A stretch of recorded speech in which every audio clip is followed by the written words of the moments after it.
Vande Mataram, dear students.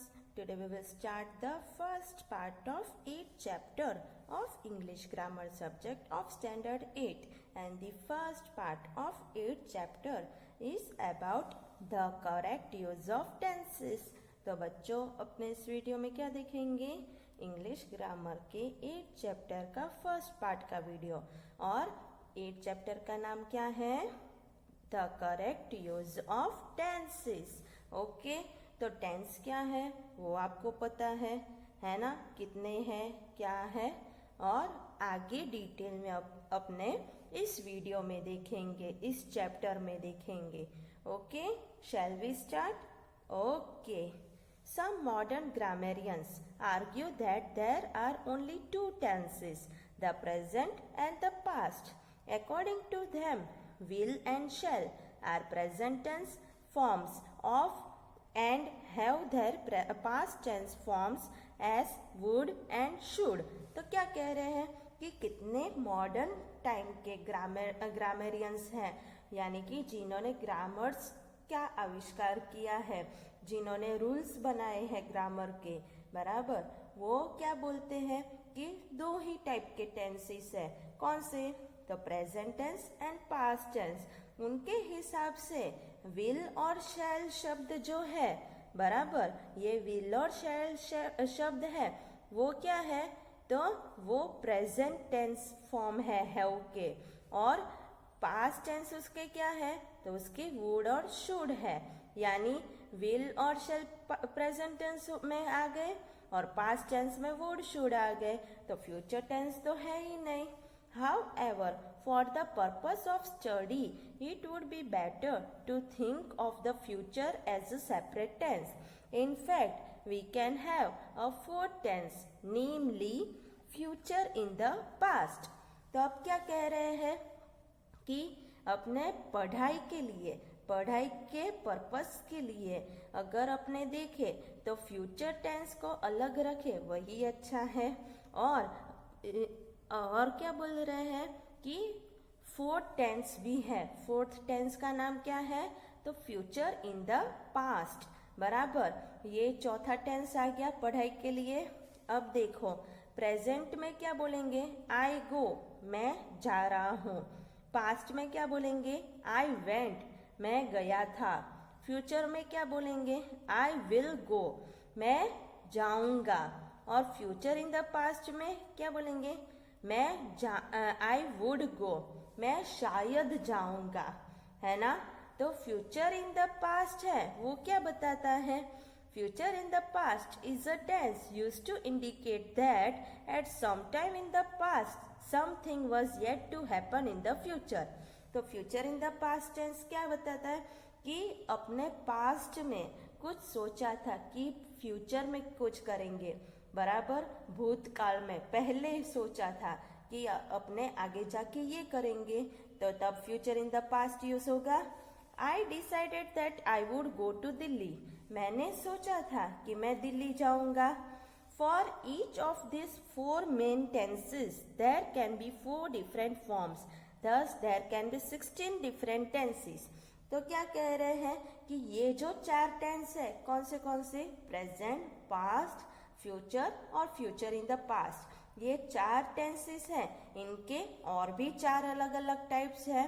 तो total कितने हो गए? अपने पास टोटल 16 टेंस हो गए डिफरेंट। कौन से?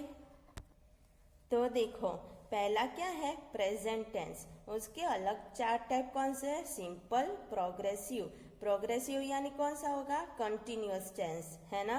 परफेक्ट और परफेक्ट प्रोग्रेसिव यानी कि परफेक्ट कंटिन्यूअस। ये चारों टाइप है, वो चारों टेंस के हैं, present, past, future in the past के, बराबर। ये कैसे फॉर्मेशन होंगे वो आपको टेबल दे रखा है पूरा, तो ये टेबल आपको देखना पड़ेगा, बराबर। सिंपल में आई गो, फिर प्रेजेंट में कंटिन्यूअस में I am going, ING form आ जाएगा। I have gone, perfect continuous, I have been going. वैसे ही पास्ट का I went, I was going, I had gone, I had been going. Future में I will go, I will be going, I will have gone, I will have been going. Future in the past का I would go, I would be going, I would have gone, I would have been going, ऐसे हो जाएगा। तो ये table आपको याद रखना है।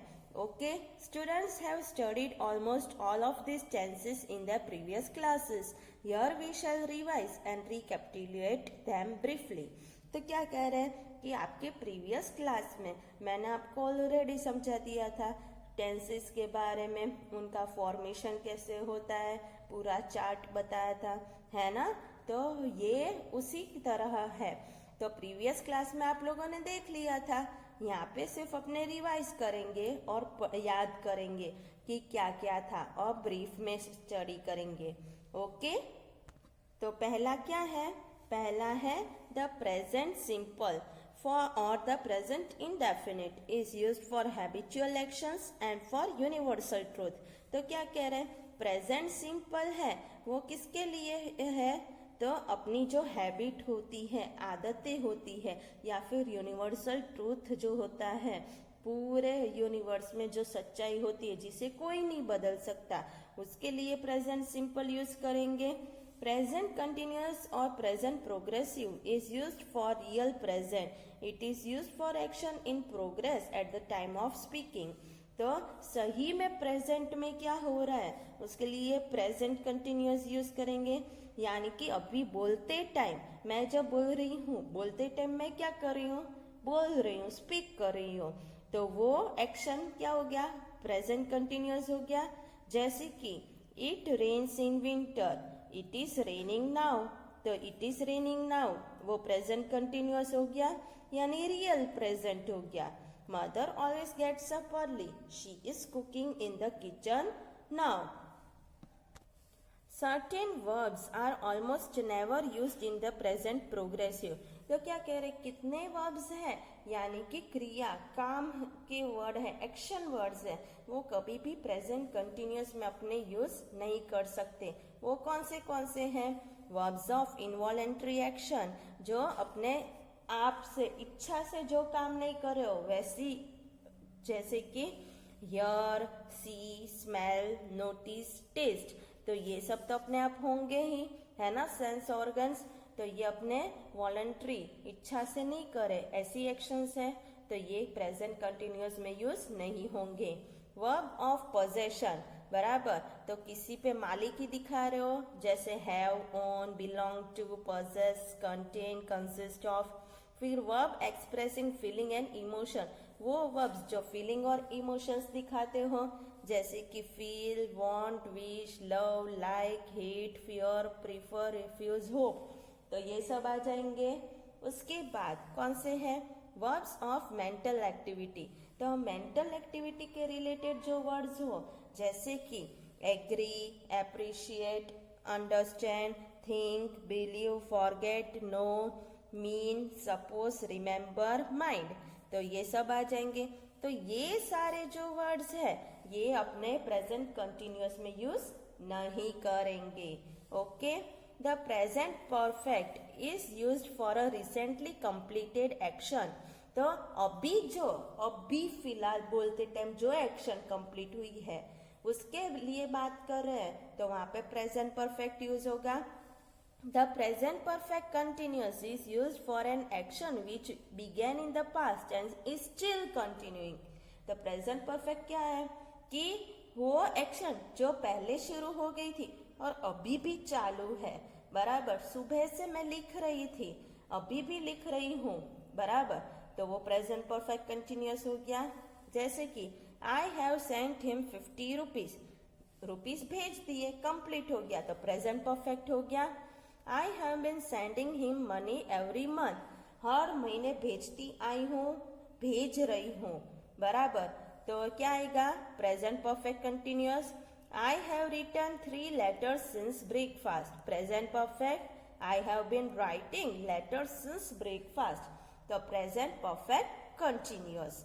ओके, तो ये प्रेजेंट टेंस का आप लोगों ने 4 टाइप्स देख लिया। अब नेक्स्ट एक्सरसाइज देख लेते हैं। तो एक्सरसाइज किसके रिलेटेड है, प्रेजेंट टेंस के रिलेटेड है। तो पहली एक्सरसाइज क्या है, use the correct tense form of the verbs given in the bracket. तो क्या कह रहे हैं, नीचे आपको सेंटेंस दिए हैं, उसमें ब्रैकेट में वर्ड्स दिए हैं, तो इस वर्ड का आपको सही फॉर्म, टेंस फॉर्म लिखना है। और वो टेंस फॉर्म कौन सा होना चाहिए, या तो प्रेजेंट सिंपल यानी V1 प्लस S या ES, या फिर प्रेजेंट प्रोग्रेसिव, उसमें क्या आएगा, तो इज या एम या आर प्लस V1 ING, तो इन दोनों में से कोई भी आएगा। तो देखो पहले वी नाउ लर्न इंग्लिश, बराबर, तो कैसे लिखेंगे, we are now learning English, तो लर्न का क्या कर दिया, लर्निंग, आर यूज किया, प्रेजेंट प्रोग्रेसिव हो गया। She go to school every day, तो she goes to school every day, present simple हो गया। Good students never tell lie, good students never tell lie, tell का टेल ही रहेगा।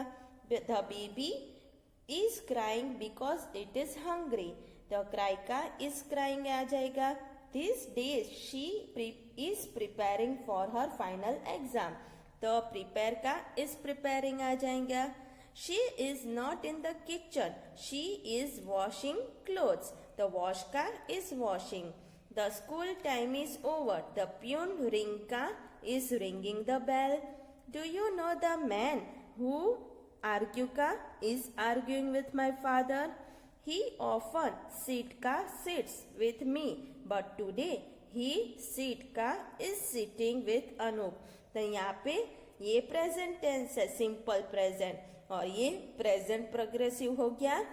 एक ही सेंटेंस में दो टेंस हो गया ना। अब नेक्स्ट क्या है, I can hear them, they talk का are talking at the back of the room. Look the monkey sit का is sitting on a chair and eat का eating a banana. She has finished her work and now playing का is playing in the garden, बराबर। तो यहाँ पे एक IS इस आ जाएगा, इज ईटिंग। तो इस तरह ये एक्सरसाइज करनी है, समझ में आ गया, ओके।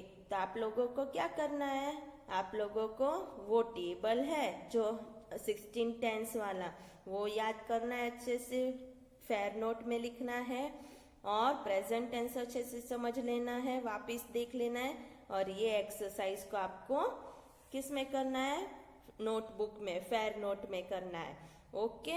आगे का अपने नेक्स्ट वीडियो में देखेंगे। वंदे मातरम।